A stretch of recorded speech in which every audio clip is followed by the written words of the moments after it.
Fear is the great motivator. The idea that the fall could still be happening was enough to convince most people to stop and give blood. According to Nurse Thomas, Dr. Canton was hoping to find someone with a natural immunity to the virus. Soon as a doctor isolates a correct antigen, he'll make a vaccine. Could be any day now.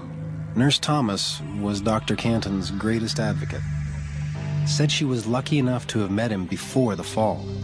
Apparently, he was a world-renowned expert on blood-borne diseases. If anyone can beat this virus, it's Dr. Canton. He's been working day and night. The man is tireless. It was comforting to know such caring people were trying to save humanity.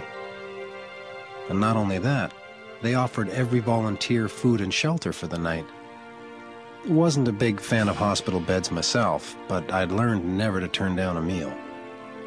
Besides the handful of us who'd stopped in to give blood, there were about a dozen patients who'd already begun to manifest the virus. They were receiving treatment, but there was a catch. The patients had to remain isolated under controlled conditions in order to properly monitor their responses. Is there any progress?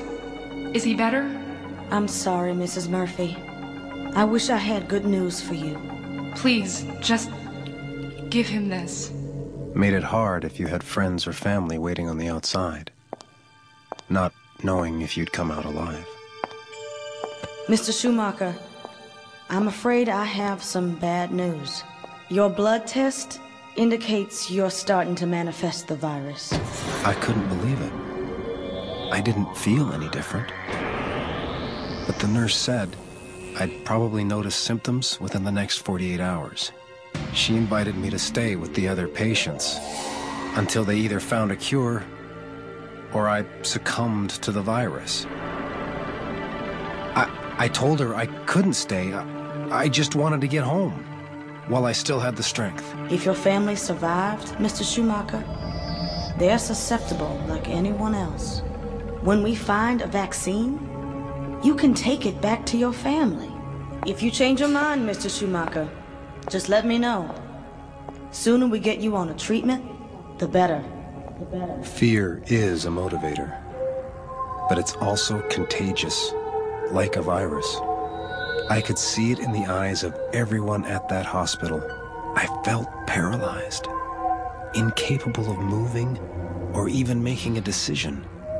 Part of me said stay, other parts said run. But what choice did I really have? If I died on my way to Seattle, the last 8 months were a total waste. At least, staying meant a possible cure for me, my family, and the rest of humanity. Hardest thing to do sometimes is trust the road.